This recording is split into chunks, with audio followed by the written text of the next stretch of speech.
Hello and welcome to the show. For this week's Fair Race versus the community, we were going racing with some of the oldest cars we have available in Forza 7, cars made in 1959 or older. Our first race was at the Mugello circuit, a nice long run into the first corner here for all of the vehicles. Maserati, the Chevrolet Fleetline here. Quick accelerating cars, quick starting cars, able to make their way up through the order into that first turn. Also the Jaguar able to make up a large number of positions. The Chevrolet Fleetline here is the Fast and Furious version, hence why there is not much in the way of bodywork at all. It's a very extreme weight reduction going on. Not the easiest of vehicles to drive, particularly. The Jaguar able to almost scare the Chevrolet a little bit through that chicane. The Mark II able to sweep around the outside and move himself up into second place. Still, not a bad start for the Chevy to have got into third, as a lot of cars were busy further back.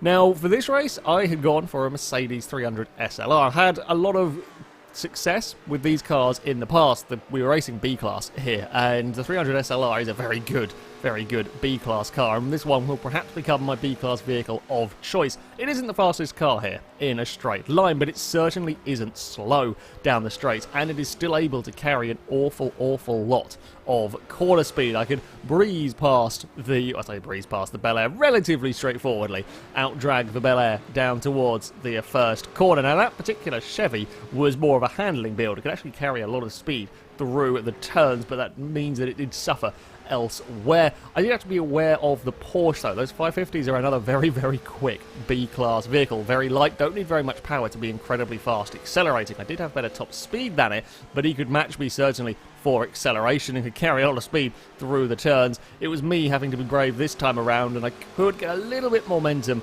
off of that second chicane and keep my nose ahead of the Porsche.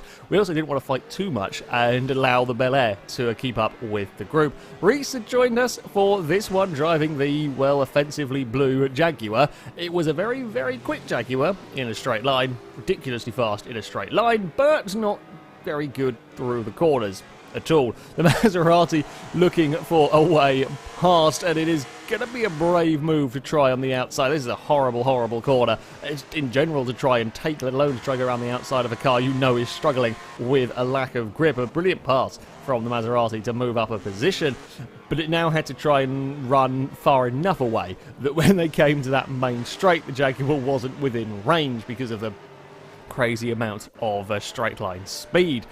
Wasn't long before I had caught up the back of the Fleetline that was still running around in third place. The problem was trying to overtake it, because over the course of the lap, my Mercedes was the quicker of the two cars. However, the Fleetline, the faster, accelerating the faster top speed, so I could close up as soon as we would get to a corner, but not quite be in a position to find a way past. I'll have to try to go around the outside at the final turn. That's a long way to go, and even if I could, I've run a little bit wide on the exit myself there, even if I could have held it alongside, I probably had the grip to do it. Wouldn't have mattered, because we'd come to this straight and the Fleetline would bugger off, and then we get towards turn one. I'll make up a bunch of time under brakes, I can carry more speed through the corner, but I'm too far back to try an overtaking manoeuvre. I'm not able to fully exploit my car through the corners, because funnily enough there's a giant Fleetline in the way. Makes it difficult to overtake. You have to be kind of patient in these situations, really pick and choose the moment you go for a pass. Me running wide around the final corner probably didn't help matters. It made me a little bit slower down the main straight than I perhaps could have ideally been. It was a very similar battle going on at the front. The Maserati trying his best to fend off the Jag. Maserati much quicker accelerating, and as soon as you get to a small bit of a straight, the Maserati could pull a gap, and the Jag was unable to get into a position to try a pass. Could he get up the inside? Not quite. He's just not quite close enough. Again, able to carry the corner speed, and he's having his lap time hampered because he can't do anything about the big Maserati. Well, let's say big Maserati, about the Maserati in front of him through some of the corners. You've just got to, pick and choose the moment you go for an overtake. The Jag spots an opportunity with Maserati having got a very, very big slide halfway through that particular chicane. The problem is it's not an easy opportunity to take. The Jag's a little bit too late on the brakes. And again, it's an attempt at an overtake, but having made a small mistake ends up out wide.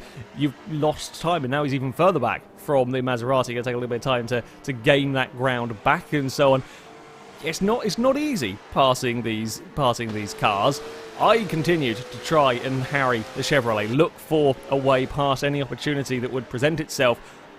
And really, if you can force your opponent into making a mistake, if they make the tiniest of mistakes, that is when you have got to pounce. For me, I get a better run down the hill, and the fleet line has a wheel on the grass, can't quite slow it down so well on the way into the fast right-hander. I'll sweep around the outside and take the position, moving me up into third place. The Porsche tried to follow me through, but couldn't quite make that one stick. As we rise over the hill, you'll see the acceleration, the speed that fleet line has got, even on that small straight, is able to trouble me slightly, and I now need to make sure I can carry enough speed, run away far enough that by the time we get to that long straight, I am out of range. So it has to be as neat and tidy as I can around the next few corners to keep myself well ahead of that fleet line. At the front, the battle continued with the Maserati and Jag. The Mark II getting a good run once more out of the chicane, trying desperately to find a way past. Does manage to squeeze his way up the inside through the... it's an unusual corner to see overtakes, but he's got the better brakes, he's got the more grip.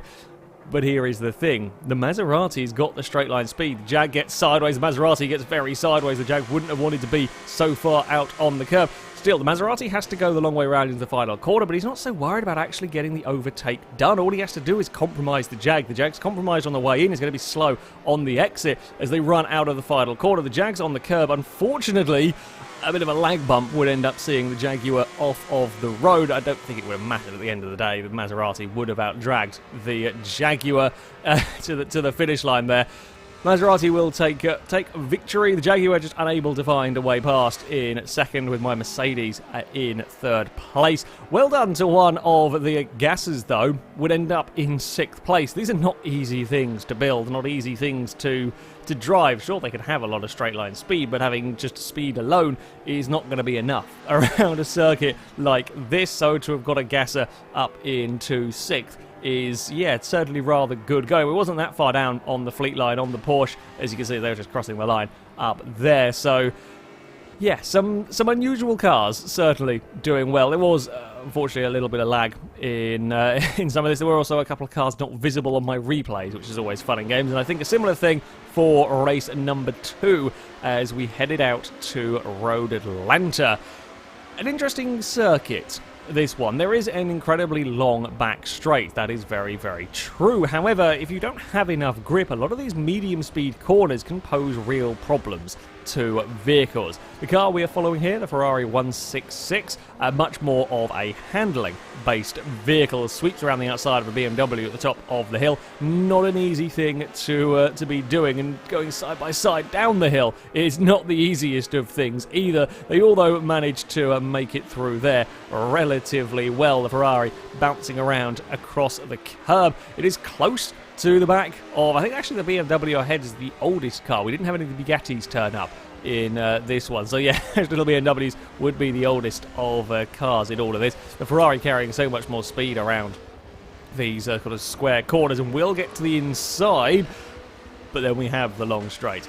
And the BMWs far outstrip the Ferrari in terms of straight. Look at it go down here. The 508 as well comes flying past. The 166 has got to be aware there's another Ferrari. There's a Ford Deluxe as well with plenty of straight line speed. Now for me, I was a little bit unlucky. There was a laggy shunt in turn 1. My car took a fair bit of damage to the rear side aero damage. I lost a rear brake and rear suspension, so my car wasn't handling great, but it was still a pretty damn fast car. I was coming up against various vehicles, struggling a bit for straight line speed. The Alfa Romeo Grand Prix car monstrously fast. And actually a stock Alfa Romeo Grand Prix car as well, that one. Incredibly fast down the straight. Very sketchy under brakes, apparently, and as I was watching, quite sketchy through the corners. But if you could keep it all together, was, yeah, a very, very quick car. I wasn't giving up, though. My car might have been a little bit poorly, but I could still carry decent corner speed, and amazingly, despite one of the rear brakes being shot, it still wasn't too terrible under brakes. So having lost the place to the Alfa, I wanted to kind of follow the Alfa Romeo forward and hope to try and make up some ground. The BMWs fighting over third place would end in a little bit of disaster, as things often do here at Road Atlanta. The final corner is horrible, and a slightly mistimed bump is all it would take to just launch the sort of puke green car into the tyre bundle. It's such a horrible, horrible tyre bundle. It just grabs cars and throws them across. It's amazing that only one car is affected. It's a high-speed crash into there. The BMW does get going relatively well again. Just, yeah, the bump there, combine that with a tyre bundle, it's horrendously dangerous for launching cars into the track. We got lucky. I say we got lucky. It's thankful that there was a bit of gap, bit of time for people to react. Further back, we had a couple of the classic Grand Prix cars were racing around here. This Maserati was trying to make his way back up through the order after a little bit of an unlucky start. They would tend to be having the better straight line speed, as you can kind of imagine. The vehicles would, not necessarily the easiest through the corners, with the Ford pickup carrying surprising speed on the way into that last chicane, but the F100 is just not close enough to do very much about the Maserati. A little scary through the final corner, I have no doubt. The Maserati almost out on the curb and on the grass, but he would get the position. While the lead two would run away into the distance somewhat, third place would continue to be up for grabs. The Ford with the better acceleration, the BMW with the better top speed, the Alfa Romeo with the better top speed than all of them, but rather sketchy under brakes, made for a rather interesting battle, and I wasn't that far behind in the considerably better handling Mercedes. It's the Alfa Romeo with the top end speed, has a look up the inside, but can't quite do it under brakes. They're going to go nose to tail on the exit of the chicane. The Alfa Romeo's across the grass, but that doesn't really help you with the exit. BMW's got the acceleration once more down towards the final corner. None of these vehicles will be particularly easy to drive around that turn. The Ford's having a look at the outside, but nothing really going to be happening quite there. The Alfa Romeo almost has a wheel on the grass as they break down in towards the first corner. The BMW slides. They're looking at going three wide at the top of the hill. That's not quite where you want to be going in the end. The acceleration of the BMW is able to keep it ahead of the on-rushing pack. Still, the Ford is looking. They're going to go side by side down the S's, and the Ford were able to sneak his way ahead. Now, this was good news for me further back. The more these cars fought, the better chance I had of catching up, and sure enough, it very quickly became a five-car battle for third. The BMW all sorts of crossed up on the run down the hill. That would be enough to allow the Alfa to scythe past. I brought the Ferrari 166 back into contention, while the Alfa might have got back past. The BMW has that acceleration to continue the fight. It was, a really interesting battle. The Fords are now caught back up to this group. I'm having to try and fend off the Ferrari 166, although I did know I could out-drag him down the main straight. The BMW would lose out to the Alfa. It's got the initial acceleration, but then kind of runs out of power a little bit. The Ford doesn't quite have the aerodynamics, let's face it, to compete with some of these vehicles or enough power to overcome its brick-like aesthetics. And the Alfa, in the end, it's once you get towards the final quarter of the straight is where it can pull away from the BMW. The BMW still having a look as they go into the chicane, and the pair of them get a little bit connected. That would be enough to allow the Ford to sneak up the inside. I was having a look at the inside of the BMW, although it would lose out in terms of the acceleration there. At the front, it was the Mark II Jag that would go on to take victory. The lead two were miles clear. They started towards the front, they got to first and second on the opening lap. The Maserati in second had a little bit of a wobble down the hill at one point and lost some ground, and pretty much stayed like this. In terms of lap times, they weren't that much faster than us further back. There could potentially have been quite a close race between a number of us, but once you get that far clear, and when we were fighting so vigorously, shall we say, over third place, yeah, the two at the front, not making mistakes, can run in clean air and set some very, very quick lap times. So a good win for the Jaguar, the Maserati in second, and well done for the Alfa Romeo, the race car, getting third with a completely stock vehicle. That's a hell of a car. The fight for what was now 5th place was the closest on the final lap, with the Ford having got past the BMW as well. I got myself up into 5th, however, it was going to be difficult to hold on to it because, well, we came to the long straight, the BMW came soaring past, but this was my best chance. While yes, the BMW has come soaring past, I'm better through all of these final corners and was relatively close, so could challenge as we break into the chicane. I knew I needed to get a good run out of here, carry as much speed as I could. I get alongside, draw alongside the BMW. I just have to be close enough to compromise him on the way into the final corner, but I wasn't quite able to do it as we all go very, very much nose to tail across the finish line. Yeah, I just couldn't quite get the pass done at that moment in time. I very nearly got in trouble from the Ferrari as well. Great fun little battle for a position there on the final lap. Kind of a shame my Mercedes was a little bit broken. Unfortunately, well, that is all I have footage for from this week's racing. There was a round 3. It was very good fun. The saved data for the replay is buggered. None of the replays work. They all say invalid data. And unfortunately, to make matters worse, all of the footage I captured from my perspective is broken as well. That was a capture card fault, not a game fault. But yeah, all of that's gone. That's why we also don't have the podium screens, because as much as I thought everything was recording and working absolutely fine, didn't realise until afterwards that yeah, it was all completely shot, which is a shame. I didn't have a particularly good final race. I got unlucky with damage early on again, another slightly laggy shunt and so on. It's a bit of a shame for my Mercedes, I'll be honest. I think it's probably one of the best B-Class cars I have on Forza 7. It is a very, very good overall car, can be competitive on just about every circuit. It got unlucky with racing. It was what happened sometimes. I got stuck in battles. In race 1, I was a little bit too far back. I just wouldn't have time to catch up to the leaders. I probably had the pace, but yeah, not quite the time. And then the further 2 races, I suffered damage at various points. I mean, considering the level of damage I had on my car, the competitiveness it had at Road Atlanta goes to show how good a vehicle it is. You can't go wrong with the 300 SLR. It is a brilliant, brilliant B-Class car. Very expensive B-Class car, but yeah, it's a fantastic vehicle. I'm very glad to have an incredibly fast one back once more.